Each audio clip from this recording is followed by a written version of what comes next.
بسم اللہ الرحمن الرحیم الحمد للہ رب العالمین والصلاة والسلام علی سید الانبیاء والمرسلین وعلی آلہ واصحابہ اجمعین اما بعد فاعوذ باللہ من الشیطان الرجیم بسم اللہ الرحمن الرحیم ومن اعرض عن ذکری فإن له معيشة ضنكا ونحشره يوم القيامة أعمى صدق الله العظيم وصدق رسوله النبي الكريم الأمين إن الله وملائكته يصلون على النبي يا أيها الذين آمنوا صلوا عليه وسلموا تسليما سارے حضرات مل کے تجھے بات کریں السلام والسلام علیکہ یا سیدی یا رسول اللہ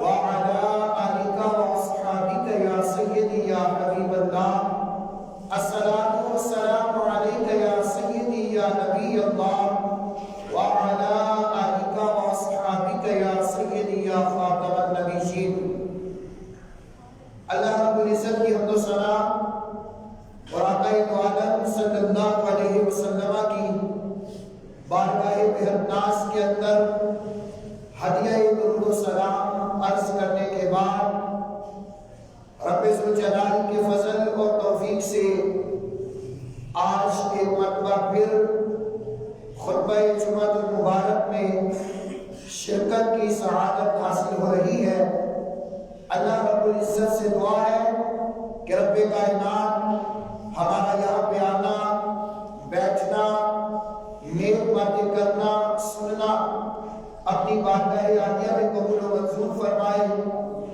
اور جو کچھ ہم سنے سنائے رب کائنات ان پر عمل کرنے کی توفیق عطا فرمائے سامعین احتشام اللہ رب العزت نے قرآن مجید فرقان حمید کے اندر سورہ طٰہٰ کے اندر اللہ رب العزت نے ارشاد فرمایا وَمَنْ أَعْرَضَ عَنْ ذِكْرِي فَإِنَّ لَهُ مَعِيشَةً ضَنكًا کہ جو بندہ میرے ذکر سے منہ پھیرے گا میرے بلانے میں بھی حاضر نہیں ہوگا میرے ذکر سے دور رکھے گا فَإِنَّ لَهُ مَعِيشَةً ضَنكًا اللہ فرماتا ہے اللہ رب العزت اس کی زندگی تنگ فرما دے گا آج ہر انسان پریشان ہے جس کا کاروبار نہیں چل رہا وہ کہتا ہے کہ میں صبح سے دکان پہ جاتا ہوں بیٹھا ہی رہتا ہوں گاؤں بھی کوئی نہیں آتا صبح سے روزی تلاش کرنے کے لیے نکلتا ہوں لیکن کوئی کام کروانے والا ہی مجھے نہیں ملتا بڑا پریشان اڈے میں بھی جائے گا تو تمہیں کوئی روزی دینے والا نہیں آئے گا اگر تو اپنی دکان پہ بیٹھا رہے گا کوئی کام تمہاری دکان پہ نہیں آئے گا صبح کا بیٹھا ہوا شام ہو جائے گی لیکن تمہارا مال نہیں بکے گا یا تمہارا مال تو بک گیا کام تمہیں مل گیا لیکن وہ کام آگے تمہیں پریشان کرے گا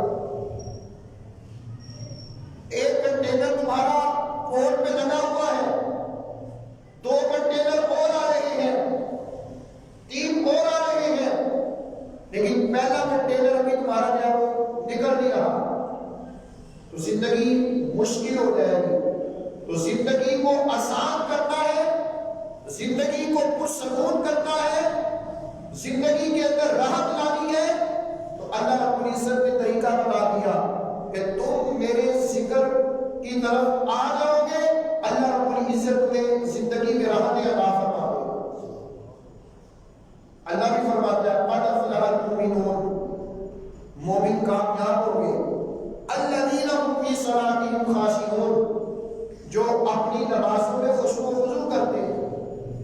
اب کامیاب وہی بندہ ہے جو نماز پڑھتا ہے، اور جو نماز نہیں پڑھتا، نماز کے ٹائم بھی سویا رہتا ہے، اپنی دکان کے اندر لگا رہتا ہے اور اللہ کی بارگاہ میں نہیں چھوٹتا، اللہ فرماتا ہے اس کی زندگی کو میں تنگ کروں گا، اس کی زندگی کے اندر تنگی آ جائے گی۔ تو گویا نماز پڑھیں گے تو نماز پڑھنے سے زندگی میں راحت آتی ہے، نماز پڑھنے سے رب کا ذکر کرنے سے زندگی میں سکون آتا ہے، رب کائنات کو یاد کرنے میں اللہ اپنی نعمتوں سے بندے کو نوازتا ہے۔ شامل اسی میں کہا اللہ فرماتا ہے وَنَحْشُرُهُ يَوْمَ الْقِيَامَةِ أَعْمَى، ایک تو اس کی زندگی تنگ ہو جائے گی، اور دوسرے نمبر پہ جب قیامت والے دن اٹھے گا نا تو رب فرماتا ہے میں اس کو اندھا کر کے اٹھاؤں گا، اندھا کر کے اٹھاؤں گا۔ اب رب سے وہ بندہ عرض کرے گا یا اللہ دنیا میں تو میری آنکھیں تھی، میں لوگوں کو دیکھتا تھا، لوگوں کو چیزوں کو میں دیکھا کرتا تھا، مجھے نظر آتی تھی، یا اللہ جب میں اپنی قبر سے اٹھا ہوں مجھے کوئی چیز نظر نہیں آ رہی۔ تو اللہ رب العزت اس وقت فرمائے گا کہ جیسے دنیا کے اندر تو نے مجھے بلا دیا تھا، آج میں نے تجھے چھوڑ دیا، آج بندہ پھرے گا۔ اب کتنی بڑی یہ محرومی ہے کہ اگر ہم نماز کو چھوڑتے ہیں، ایک تو دنیا کی زندگی تنگ ہو جاتی ہے، کئی ہم نے دیکھے ہیں ایسے بندے افراد یا تو رزق کے لحاظ سے پریشان ہے، رزق مل ہی نہیں رہا، اگر ملتا بھی ہے تو سکون نہیں ہے، کسی کو اولاد کی طرف سے پریشانی ہے، کسی کو جب وہ اپنے گھر کی طرف سے پریشانی ہے، کسی کو کاروبار کی پریشانی ہے، کسی کو کوئی بیماری آ گئی ہے اس کی طرف سے پریشانی آ گئی ہے، یعنی وہ کسی نہ کسی ٹینشن اور بیماری میں پھنسا رہتا ہے، زندگی اس کی پھنسی رہتی ہے، اور آخرت میں وہ بندہ ہو کے اٹھے گا، اور آخرت میں بندہ ہونے سے مراد کیا ہے کہ دنیا میں تو ہم جو ہے وہ رب کا دیدار نہیں کر سکتے، آخرت میں مومن بندہ جائے گا تو رب کا دیدار کرے گا، لیکن اگر آخرت میں بھی اندھا ہو کے اٹھایا گیا تو پھر اس کا حشر کیا ہوگا؟ وہ تو آخرت سے بھی محروم رہ گئے۔ تو اس وجہ سے جب بھی اللہ کے ذکر کی طرف بلایا جائے، حی علی الصلاۃ، حی علی الفلاح کی آواز آئے تو فوراً نماز کی طرف بھاگے۔ اللہ رب العزت اس نماز کی برکت سے آپ کے رزق کے اندر برکتیں عطا فرما دے گا۔ اور میرے آقا کریم صلی اللہ علیہ وسلم نے دعا دی ہے، اے لوگوں جب تم نماز جمعہ کی اذان کو سن لو، رب تمہیں بلا لے، اذا نودی للصلاۃ، نماز کے لیے تمہیں بلایا جائے، اپنا کاروبار بند کر دو، اپنی دکان کو بند کر دو، اپنا وہ سب کچھ چھوڑ چھاڑ کے جمعے کی تیاری کرو، اور جمعے کی تیاری کر کے پھر فوراً فاسعوا الی ذکر اللہ، اللہ کے ذکر کی طرف دوڑ پڑو، اللہ کو یاد کرنے کے لیے مسجد میں نکل پڑو، وَذَرُوا الْبَيْعَ، کاروبار چھوڑ دو، ذَلِكُمْ خَيْرٌ لَكُمْ إِن كُنتُمْ تَعْلَمُونَ، یہ بہتر ہے اگر تم جانتے ہو۔ اللہ فرماتے ہیں جب تم نماز پڑھ لو گے نا، فَانْتَشِرُوا فِي الْأَرْضِ، اب پھر زمین میں پھیل جاؤ، وَابْتَغُوا مِن فَضْلِ اللَّهِ، اللہ کے فضل کو تلاش کرو، وَاذْكُرُوا اللَّهَ كَثِيرًا لَعَلَّكُمْ تُفْلِحُونَ، اور کثرت سے اللہ کو ذکر کرو تاکہ تمہیں کامیابی ملے۔ اور اس سورت کے اینڈ میں اللہ فرماتا ہے وَاللَّهُ خَيْرُ الرَّازِقِينَ، اللہ رزق دینے والوں میں سے بہترین رزق دینے والا ہے۔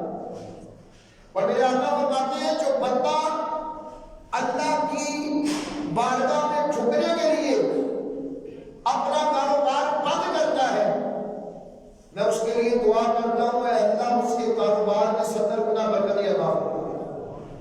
تو یہ پتہ چلا کہ جو بندہ اپنے رب کی بارگاہ میں حاضر ہونے کے لیے دکان بند کر کے مسجد میں آ جاتا ہے، نماز پڑھتا ہے، تو اس کی برکت یہ ہے کہ رب کائنات اس کے رزق کے اندر 70 گنا برکت عطا فرما دیتا ہے۔ اور جو نہیں نہ کرتا، جو کاروبار بند نہیں کرتا، ادھر اللہ کی طرف سے بلاوا آ رہا ہے، حی علی الصلاۃ، حی علی الفلاح، آ جاؤ نماز کی طرف، آ جاؤ کامیابی کی طرف، لیکن یہ بندہ کہتا ہے نہیں اللہ میرے پاس ٹائم ہی نہیں ہے۔ حدیث پاک میں آتا ہے، میرے آقا کریم صلی اللہ علیہ وسلم ارشاد فرماتے ہیں کہ جس بندے نے عصر کی نماز کو چھوڑا، ترک کیا، اللہ کے محبوب فرماتے ہیں وہ بندہ جس نے عصر کی نماز کو جان بوجھ کے چھوڑا ہے، اللہ اس کے مال کو بھی تباہ کر دے، اللہ اس کی اولاد کو بھی برباد کر دے۔ محبوب اسلام نے اس کے لیے دعا کی، اس کے خلاف دعا کی ہے، اے اللہ جو نماز نہیں پڑھتا، اللہ فرماتا ہے حافظوا علی الصلاۃ والصلوات الوسطی، نمازوں کی حفاظت کرو، خصوصاً عصر کی نماز کی حفاظت کرو۔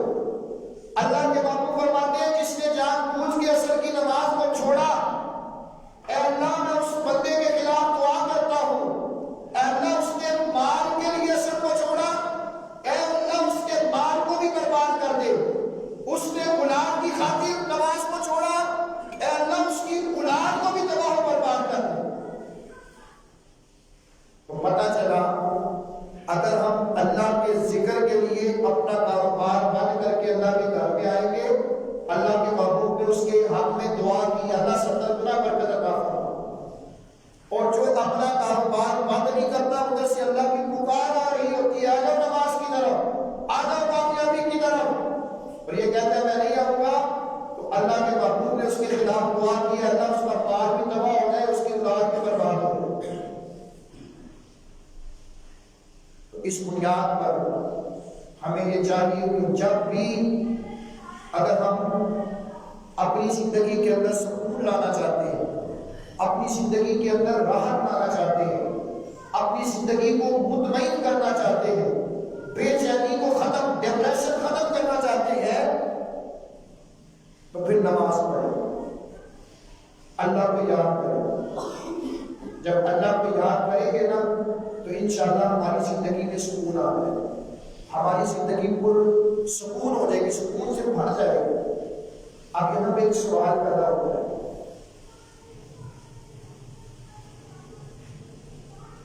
سوال یہ ہے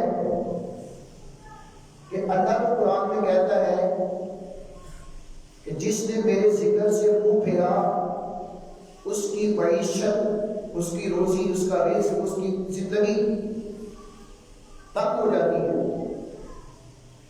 جبکہ ہم دنیا میں یہ دیکھتے ہیں کہ ایک بندہ نماز پڑھتا ہے، ایک بندہ روزہ رکھتا ہے، ایک بندہ اللہ کے بتائے ہوئے طریقوں کے مطابق اپنی زندگی گزارتا ہے، اور ایک دوسرا بندہ ہے جو نہ نماز پڑھتا ہے، نہ روزہ رکھتا ہے، ہر قسم کے گناہ میں مبتلا ہے، ہر قسم کی بے حیائی اس کے اندر موجود ہے۔ ادھر قرآن کے اندر رب کائنات فرماتا ہے جس نے میرے ذکر سے منہ پھیرا اس کی زندگی تنگ، اس کی روزی تنگ ہو جاتی ہے۔ اور جب ہم اپنی اس دنیا میں پریکٹیکلی طور پہ دیکھتے ہیں تو ہمیں نظر یہ آتا ہے کہ ایک بندہ نمازی بھی ہے، ایک بندہ سنت پہ عمل کرنے والا بھی ہے، ایک بندہ روزے بھی رکھتا ہے، ایک بندہ گناہوں سے بھی بچتا ہے، 5 وقت نماز پڑھتا ہے، لیکن بیچارہ وہ غریب ہے، اس کے حالات کاروباری اس میں اچھے نہیں ہیں، وہ چند روپیوں کی فکر میں مبتلا رہتا ہے، اور جو بندہ گناہوں میں مبتلا ہے، کبھی نماز ہی نہیں پڑھی، کبھی روزہ ہی نہیں رکھا، سال بعد بھی مسجد میں نہیں آیا، وہ بندہ بڑا خوشحال ہے، پیسہ ہی پیسہ اس کے پاس، اس کی زندگی جو ہے وہ ہر قسم کی آسائش اور آرائش اس کی زندگی میں موجود ہے۔ ادھر قرآن میں رب کہتا ہے جو میرے ذکر سے منہ پھیرے میں اس کی زندگی تنگ کر دیتا ہوں، اور ادھر ہم دیکھتے ہیں کہ جو نمازی ہے وہ بیچارہ مالی لحاظ سے کمزور ہے، غریب ہے، اور جو بے نمازی ہے وہ مالی لحاظ سے خوشحال ہے، ہر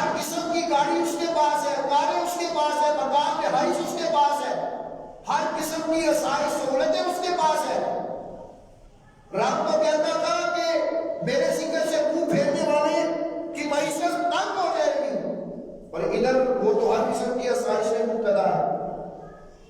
تو یہ ایک ذہن میں سوال پیدا ہوتا ہے، یا اللہ جو تیرا فرما بردار، جو تیرے ذکر کرنے والا وہ کمزور ہو گیا، غریب ہو گیا، اور جو تیرا نافرمان ہے، تیرے حکم کو نہ ماننے والا ہے، نماز نہ پڑھنے والا ہے، وہ خوشحال ہو گیا، اس کو ہر قسم کی آسائش اللہ تو نے اس کو عطا فرمائی ہے.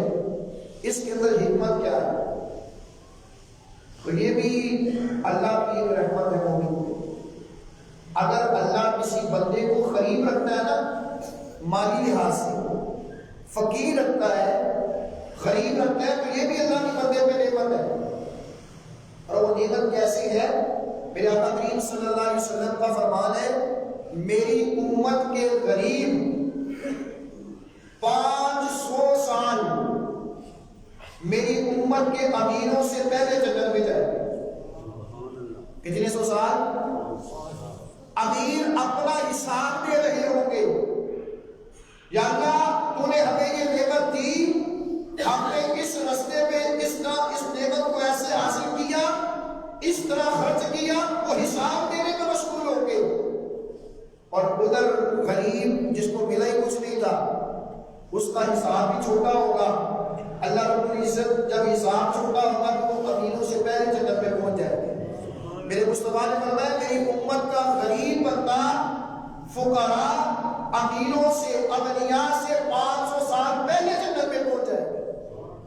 علماء نے اس کی ایک مثال دی ہے، بڑی خوبصورت ہے، کہ ایک استاد نے نا چند کلاس لگی ہوئی تھی، تو استاد کو ایک دن اچانک پتہ نہیں کیا ہوا، اس نے اپنی جیب سے پیسے نکالے، شاگردوں میں بانٹنے شروع کر دیے. اس کو 10 روپے 100 روپیہ دیا، اس کو 100 روپیہ دیا، تیسرے کو 90 روپے دیے، کسی کو 70 دیے، کسی کو 60 دیے، کسی کو 50 دیے. حتیٰ کہ کلاس کے اندر جو سب سے لائق اسٹوڈنٹ تھا نا، ذہین ترین اور لائق استاد کا اسٹوڈنٹ، استاد نے اپنی جیب سے 1 روپیہ نکالا، اس اسٹوڈنٹ کو دے دیا.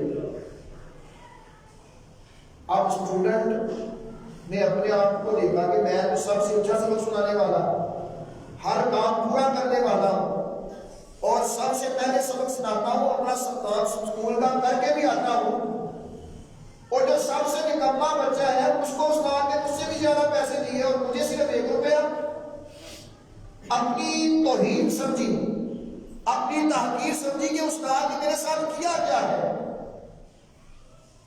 جب اس نے یہ سمجھا نا تو استاد نے سب بچوں کے رویے کو دیکھا. اب ہوا کیا؟ استاد نے کہا اچھا کلاس ختم، پیریڈ ختم ہے، اب ہفتے والے دن سب نے فلانے تندور کے پاس جمع ہونا ہے، اور وہاں پہ جا کے جب ہم سب ملے، اس نے کہا ٹھیک ہے. کہا یہ جو میں نے پیسے دیے نا سب اپنی مرضی سے جیسے مرضی چاہو خرچ کرو. چھٹی ہو گئی، اپنے گھر پہ پیسے پہنچ کی، جس کو 100 ملا اس نے 100 روپے کے حساب سے چیزیں خریدی، جس کو 90 ملے اس نے اپنے حساب سے چیزیں خریدی. اب سب نے اپنی چیزیں خریدی، کھائی پی موج کی. اب جب ہفتے والا دن ہوا نا تو استاد کے حکم کے مطابق وہ تندور کے پاس جمع ہو گئے. اب استاد نے کہا کہ جس کو میں نے 100 روپیہ دیا تھا وہ آگے آ گیا، وہ آگے آیا، تندور نیچے سے جل رہا ہے. کہا اس تندور کے اوپر کھڑے ہو کے نا مجھے حساب دو کہ میں نے تجھے 100 روپیہ دیا تھا تو اس 100 روپے کا تم نے کیا کیا کیا ہے. اب وہ 100 روپے کا حساب دینا شروع ہوا، نیچے سے آگ لگ رہی ہے، گرمی کا موسم ہے، تو دیتے دیتے دیتے پسینے سے شرابور ہو گیا، سخت پیاس لگی ہوئی ہے، پسینہ بہ رہا ہے. اللہ اللہ کر کے جب اس کو کے 100 روپے کا حساب پورا ہوا، پھر دوسرے کو بلایا، ہاں بھی تجھے 90 روپے دیے تھے، بتا تم نے کیا خرچ کیا؟ کہنے لگا استاد نے بولتا میں نے وہاں پہ خرچ کیا، میں نے یہ چیز خریدی، میں نے یہ چیز خریدی، میں نے وہ چیز خریدی. اب جب اس کا حساب پورا ہوا تو وہ 90 کا حساب دیتے دیتے پیاس سے بلک رہا تھا، اور ساتھ ساتھ پسینے سے بھی شرابور تھا، اس طرح سب لڑکوں کا حساب ہو گیا.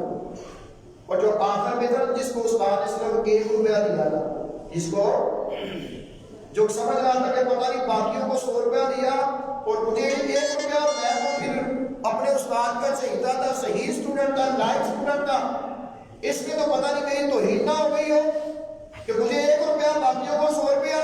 اب استاد نے اس کا نام دیا کہ آ جاؤ تم بھی حساب دو. اب وہ فوراً کھڑا ہوا، تندور کے اوپر چڑھا، تندور کے پاس کھڑا ہو کے کہا کہ استاد محترم آپ نے مجھے 1 روپیہ دیا تھا، 1 روپے کی میں نے یہ چیز خریدی اور میں نے کھا لی. فوراً نیچے اتر آیا، فوراً نیچے اتر آیا.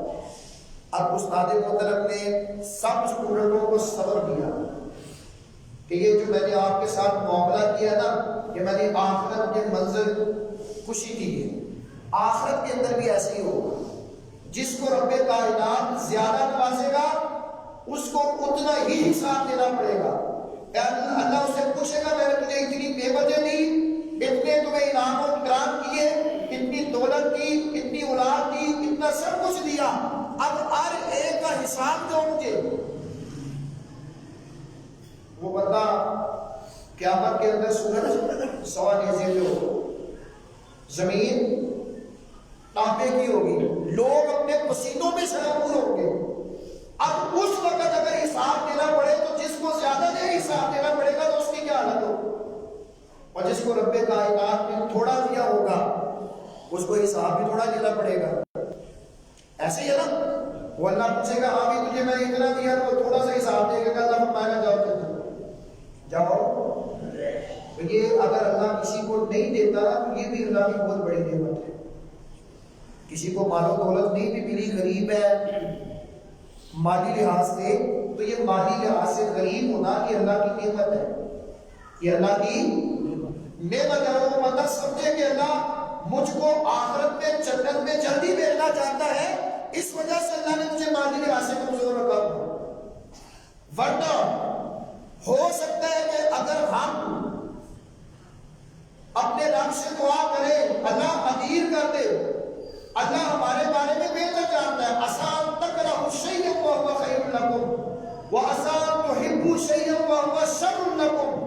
اللہ فرماتا ہے میں تم کو تمہارے جانوں سے بھی زیادہ بہتر جانتا ہوں. ایک چیز تمہیں اچھی لگتی ہے لیکن اس کا انجام برا ہے، میں جانتا ہوں، میں وہ تمہیں دیتا ہی نہیں. میں تمہارا رب 70 ماؤں سے زیادہ پیار کرنے والا ہوں. ایک چیز تمہیں بری لگتی ہے لیکن وہ تمہارے حق میں ہوتی اچھی ہے، اللہ فرماتا ہے میں تمہیں وہ نہیں دیتا ہوں اگرچہ تمہیں بری لگے، لیکن چونکہ اس کا انجام اچھا ہوتا ہے اس وجہ سے میں تمہیں وہ دیتا ہوں. واللہ یعلم وانتم لا تعلمون. اللہ فرماتا ہے اللہ جانتا ہے تم جانتے نہیں ہو. ہو سکتا ہے اللہ اگر کوئی غریب ہے تو اس کی غریبی میں کوئی فائدہ ہو، اگر اللہ اس کو امیر کر دے ہو سکتا ہے اس کا دین ہی ختم ہو جائے، دین ہی برباد ہو جائے، تباہ ہو جائے. اس کی غریبی کے اندر اس کے ایمان کی حفاظت ہو تو اللہ اس کو غریب رکھ کے اس کے ایمان کو بچاتا ہے. ایک روایت میں آتا ہے ایک بندہ تھا ہمیشہ مسجد نبوی میں رہتا، عبادت کرتا، دن آیا رات آئی دوپہر آئی، جب بھی کوئی بندہ مسجد میں جاتا نا تو اس بندے کو مسجد میں پڑھتا، اللہ اللہ کرتا، اللہ اللہ کرتا، نمازیں پڑھتا دن رات، حتیٰ کہ اس بندے کا نام صحابہ کرام نے حمامۃ المسجد، مسجد کا کبوتر رکھ دیا. کبوتر دیکھا نا جب وہ جس جگہ ڈیرے لگا دیتے اس جگہ اٹھتا ہی نہیں ہے، کیا نام رکھ دیا؟ حمامۃ المسجد، مسجد کا کبوتر. تھا غریب، پیسہ کوئی نہیں تھا، مسجد میں پڑا رہتا. ایک دن رسول اللہ صلی اللہ علیہ وسلم سے عرض کرنے لگا یا رسول اللہ صلی اللہ علیہ وسلم آپ جانتے ہیں میں بڑا ماڑا ہوں، بڑا ہی غریب ہوں، تو میرے حق میں دعا کر دیجیے کہ اللہ مجھے پیسہ دے دے، اللہ مجھے پیسہ دے، مال و دولت دے دے. اللہ کے محبوب علیہ السلام نے فرمایا اللہ نے جس حال میں تجھے رکھا ہے اللہ کا شکر ادا کر. اللہ کا ہو سکتا ہے کہ یہ تمہارے لیے حالت پہ تو بجائے اس کے کہ تمہیں پیسہ مل جائے اور تم خراب ہو جاؤ، جس حالت میں تمہیں اللہ نے رکھا ہے نا اس پہ شکر ادا کرو. نہیں یا شکر میرے ہاتھ میں دعا کاری دیجیے اللہ پیسہ دے رہا. میں دیکھتا ہوں وہ اتنے پیسے دیتے ہیں لوگوں کو, اتنے پیسے ادھر دیتے ہیں, یا اللہ میرے ہاتھ میں دعا ہی کر دیجیے. حضور نے پھر سمجھایا ہو سکتا ہے جس حال میں اللہ نے تمہیں رکھا ہے اللہ کا شکر ادا کرو. ہو سکتا ہے یہی تمہارے لیے بہتر ہو اور دوسری حالت تمہارے لیے اچھی نہ ہو. نہیں یا رسول اللہ میرے لیے مال و دولت کی دعا ہی کر دیجیے, یا رسول اللہ میرے حق میں دعا کیجیے اللہ مجھے اتنا مال عطا فرمائے. حضور تو رحمت للعالمین تھے نا, تو آقا کریم صلی اللہ علیہ وسلم نے ہاتھ اٹھائے, یا اللہ اس کو اس کی چاہت کے مطابق دولت عطا فرما, اس کو اس کی چاہت کے مطابق مال عطا فرما. حضور نے دعا کی, جب آقا کریم صلی اللہ علیہ وسلم نے دعا کی تو حضور کی دعا رب کی بارگاہ میں قبول ہوئی. اب اس بندے کو رب نے اتنا نوازا, اتنا نوازا, اتنا پیسہ آ گیا اس کے پاس. پہلے جو بندہ مسجد میں 24 گھنٹے مسجد میں رہتا تھا, باہر کسی کو نظر ہی نہیں آتا تھا, صرف مسجد میں نظر آتا تھا. اب اتنی دولت آ گئی اس کے پاس کہ اب صرف 5 نمازوں میں نظر آنے لگا. پوچھتے بھائی پہلے تو آپ کا چھٹے ٹائم میں نظر آتے تھے, اب کہاں یا ذرا کاروبار میں مصروف ہو گیا, ٹھیک ہے, باپ پیسہ مال ہے ان کو بھی سنبھالنا, ڈنگر وغیرہ ہوتے ہیں وہ سنبھالنے پڑتے ہیں, تو اس وجہ سے جب کیا نام ہے کم نظر آتا ہوں. 5 نمازیں پڑھنی ہوتی ہیں وہ مسجد سے آگے پڑھ لیتے ہیں. اللہ نے اور برکت دی, اللہ نے اس کے بعد میں اب 5 نمازوں سے بھی دیا. پہلے جو مسجد میں پڑھا رہتا تھا, مال ملا تو 5 نمازیں مسجد میں آگے پڑھتا صرف. جب اور زیادہ پیسہ آیا, دولت آئی, مال ملا, اب ہوا کیا, اب ہوا یہ کہ اب جمعے کے جمعے آنا شروع ہو. یعنی اس نے اپنی حویلی, اپنا فارم ہاؤس مدینے سے تھوڑا ہٹ کے بنا لیا, مدینے سے تھوڑا ہٹ کے بنا لیا. جمعے کے جمعے حضور کے پاس ملنے کے لیے آتا اور آقا کریم صلی اللہ علیہ وسلم کی جمعے کے پیچھے نماز جمعہ پڑھتا. اب جمعے کے جمعے ملنے آتا. پہلے جو مسجد میں ہی پڑھا رہتا تھا, اب جمعے کے جمعے مسجد میں آنا شروع ہو گیا. صاحب نے پوچھا ہوا کیا بھائی, پہلے تو نماز چلو پڑھ ہی لیتے تھے, نظر آتے تھے, اب کیا ہو گیا ہے؟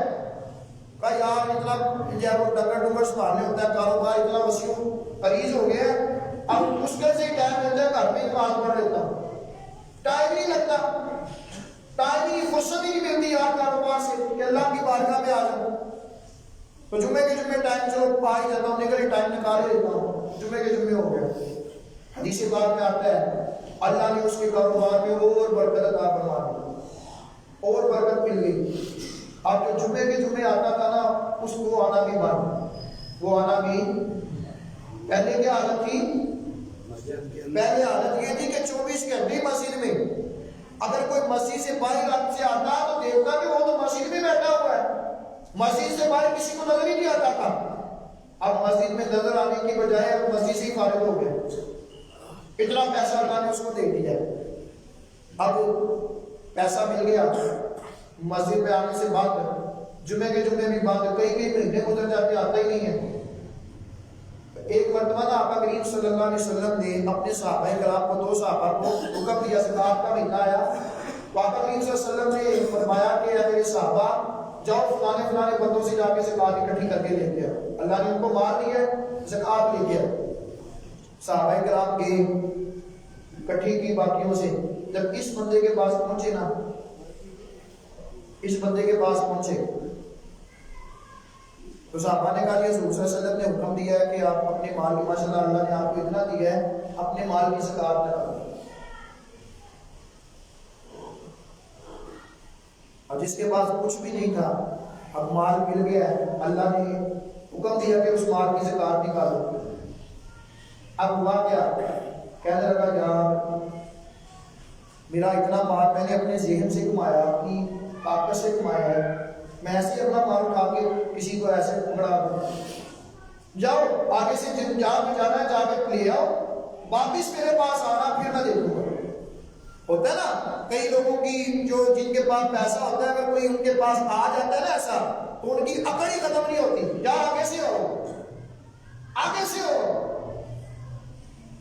کہنے لگا ٹھیک ہے یار آگے سے ہو, میں دیکھتا ہوں. ابھی صحابہ چلے گئے آگے, فلوسوں سے اکٹھی کر کے پھر دوبارہ جب واپس آنے لگے نا تو اس بندے کے پاس بھی حضور صلی اللہ علیہ وسلم نے حکم دیا زکوٰۃ دو اپنی.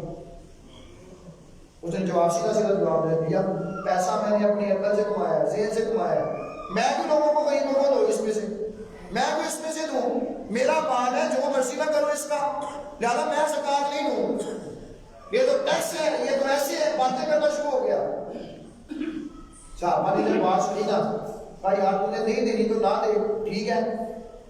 واپس حضور کی بارگاہ میں آ گئے, بتایا صاحب کا کہ رسول اللہ فلانے نے یہ کیا, فلانے نے یہ کیا, فلانے نے یہ کیا.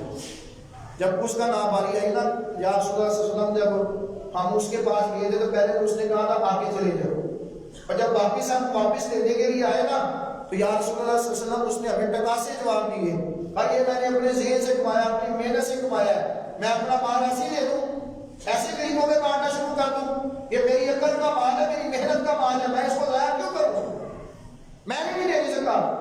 رسول اللہ ہم فوراً وہاں سے آ گئے تھے. اب آقا کریم صلی اللہ علیہ وسلم نے جب یہ سنا نا تو حضور سے ناراض ہو گئے, حضور اس سے ناراض ہو گئے. اب ہوا کیا, جب لوگوں کے صحابہ سے پتہ چلا نا اس بندے کو رہتا ڈھونڈا مدینے سے اتنا مال آ گیا تھا, جب باتیں ہوتی ہوتی اس بندے تک پہنچنا کہ حضور تم سے ناراض ہو گئے ہیں, اب فوراً بھاگا ہوا آیا اپنا مال اچھا مال لے کے حضور کی بارگاہ میں, یا رسول اللہ یہ لے لے, یا رسول اللہ یہ لے لے. مصطفیٰ نے فرمایا جب میں نے پہلی مرتبہ تمہیں حکم دیا نا تم نے اس وقت کیوں نہیں مانا, جب میں تیرا مال نہیں لیتا تیری اپنی محنت کا جل واپس لے لے. حضور نے اس کی زکوٰۃ کو قبول ہے, حتیٰ کہ حضور کا ظاہری مثال ہو گیا. حضرت ابوبکر صدیق کا دور آیا, واقعہ ہر سال آتا امیر المومنین خلیفہ رسول میری زکوٰۃ قبول کر دے. حضرت ابوبکر کہنے لگے تیری زکوٰۃ رسول اللہ نے قبول نہیں کی تھی, میں تو قبول کروں گا, دفع ہو جائے یہاں سے, نکال دیا. حضرت عمر کا دور آیا, حضرت عمر کے دور میں بھی وہ ہر سال آتا اے امیر المومنین, اے خلیفہ رسول صلی اللہ علیہ وسلم میری زکوٰۃ لے لو.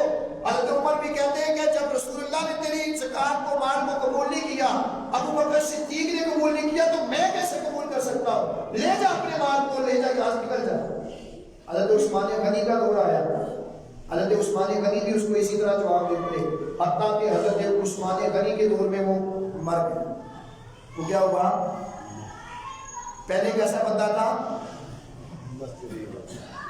مسجد میں پڑا رہتا تھا, مسجد میں حمامت المسجد صحابہ میں مشہور تھا, مسجد کا کبوتر. لیکن جب مال ملا دولت ملی تو اتنی اکڑ آ گئی کہ اب مسجد میں پہلے 5 نمازیں, پھر جمعہ, پھر جمعے سے پھر ہمیشہ کری چھٹی. یہ کس کی نوسط پڑی, اس مال کی. اس وجہ سے ہو سکتا ہے کہ کسی کو اللہ نے غریب رکھا ہو, غریب تو وہ اس کے فائدے میں ہو. اگر غریب ہے تو نماز پڑھنے آ جاتا ہے, اگر تھوڑا سا پیسہ ملے تو وہ نماز پڑھنے نہ آئے. ہو سکتا ہے اس کی غریبی اس کے لیے فائدے مند ہو. تو اللہ کی بڑی حکمتیں ہوتی ہیں, اور یہی وجہ ہے کہ ہم دیکھتے ہیں کہ ایک بندہ 5 وقت کی نماز پڑھتا ہے, اللہ کا تو وعدہ ہے کہ جو نماز پڑھے اللہ اس کے رزق میں برکت عطا فرما دیتا ہے. لیکن ہم دیکھتے ہیں وہ بیچارہ بھکھا غریب کا غریب ہی رہتا ہے. تو وجہ یہ ہے کہ اللہ کی حکمت یہ ہے کہ یہ غریب رہے گا تو سیدھے رستے پہ رہے گا, اور اگر اس کو پیسہ ملے گا, مال و دولت ملے گی, تو یہ گناہوں کی طرف جانا شروع ہو جائے گا, پھر یہ گناہوں کا رستہ اپنا لے گا. اب بہتری اس کی اس بات میں کہ یہ پیسہ نہ ملے. تو کئی امیر ایسے ہوتے ہیں کہ اگر وہ غریب ہوں تو ایمان سے ہاتھ میں بیٹھتے ہیں, اللہ ان کو دولت دے دیتا ہے. تو دولت دے کے کئیوں کو اللہ آزماتا ہے, کئیوں کو غریب رکھ کے آزماتا ہے. اس وجہ سے بھائیو بس ایک بات یاد رکھیں, اگر ہم سکون چاہتے ہیں اپنی زندگی میں اور اپنی زندگی کو خوشحال دیکھنا چاہتے ہیں, پھر قرآن کا درس یہی ہے, رسول اللہ کا فرمان یہی ہے کہ نماز پڑھیں. کیا کریں, نماز پڑھیں. نماز کی برکت یہ ہوگی کہ آپ کے گھر کے اندر خوشحالی ہو جائے. تنگی باقی اگر پیسہ تھوڑا ہی کیوں نہ ہو پیسہ, لیکن اس کے اندر برکت آ جائے گی. اب ایک بندے کو آپ دیکھتے ہیں لاکھوں روپیہ کماتا ہے, اس سے پوچھتے ہاں بھی کیا حال چال ہے, وہ بندہ آپ کو یہی کہے گا کہ یار بڑے تنگ ہے, کاروبار نہیں چل رہا, بڑا عمران خان نے کو ایسے کر دیا, ویسے کر دیا, ایسے کہے گا. ایک بندہ بیچارہ 200-400 روپیہ دیہڑی لگاتا ہے, لیکن پڑھتا وہ نماز ہے, حلال کا رزق کماتا ہے, اللہ نے اس کے رزق کے اندر برکت ڈالی ہوئی ہے، تو وہ 400 کے اندر ہی 500 کے اندر ہی اپنے 3 4 بچے پال دیتا ہے۔ ایسے پوچھے جائے یہاں بھی کیا حال ہے، وہ یہ کہ اگر آپ کا شکر ہے زندگی گزر ہی نہیں ہے، رب کا اور آپ کا شکر ادا کرے گا۔ تو یہ شکر کیوں ادا ہوتا ہے؟ وجہ یہ ہے کہ اس رزق کے اندر اس کی برکت آ گئی ہے۔ تو یہ برکت تب پیدا ہوگی جب ہم نماز پڑھ کے رزق حاصل کریں گے۔ نماز کا ٹائم ہوگا تو پھر نماز پڑھیں گے تو انشاءاللہ آپ کے کاروبار میں برکت ہو جائے گی۔ اللہ کے محبوب نے اس کاروبار کے لیے برکت کی دعا کی ہے کہ جو نماز پڑھنے کے لیے اپنا کاروبار بند کرے، میرے مصطفیٰ نے فرمایا اے اللہ جب وہ واپس اپنا کاروبار چلائے 70 گنا برکت عطا فرما۔ اور اس کاروبار والے کے لیے اس کے خلاف دعا کی، اے اللہ جو عصر کی نماز کو جان بوجھ کے چھوڑ دے، اے اللہ اس کا مال بھی تباہ کر دے، اس کے اولاد کو بھی تباہ کر دے۔ اب ہم نے سوچنا ہے کہ ہم نے حضور کی دعا لینی ہے یا اپنے خلاف دعا لینی ہے، اپنے حق میں دعا لینی ہے کہ اپنے، یہ آپ کا فیصلہ ہے۔ تو جب بھی مسجد سے آواز آئے حی علی الصلاۃ حی علی الفلاح، اس وقت ذہن میں یہ ضرور سوچنا اس وقت کے بارے میں میرے مصطفیٰ نے 2 دعائیں دی ہیں، ایک دعا ہمارے حق والی ہے، ایک دعا ہمارے خلاف والی ہے۔ اب ہمارا اپنا فیصلہ ہے کہ ہم حق والی دعا اپنے لیے استعمال کرتے ہیں کہ اپنی مخالف والی دعا اپنے خلاف استعمال کرتے ہیں۔ اب آپ کا فیصلہ ہوگا، اور یہ اصل کے ٹائم آپ خود آزمائیں گے، اور ہر اب نماز کے ٹائم میں دیکھیے یا 2 دعائیں رسول اللہ نے دی، ایک ہمارے حق میں ہے ایک ہمارے خلاف ہے۔ حق میں دعا یہ دی کہ اللہ جو کاروبار بند کر کے نماز پڑھنے کے لیے 70 گنا برکت عطا فرما، اور خلاف دعا یہ ہے اللہ جو نہ کرے اللہ اس کے مال کو بھی تباہ کر دے۔ یہ 2 دعاؤں کو آپ نے اپنے ذہن میں رکھنا ہے۔ اللہ سے دعا اللہ عمل کی توفیق عطا فرمائے۔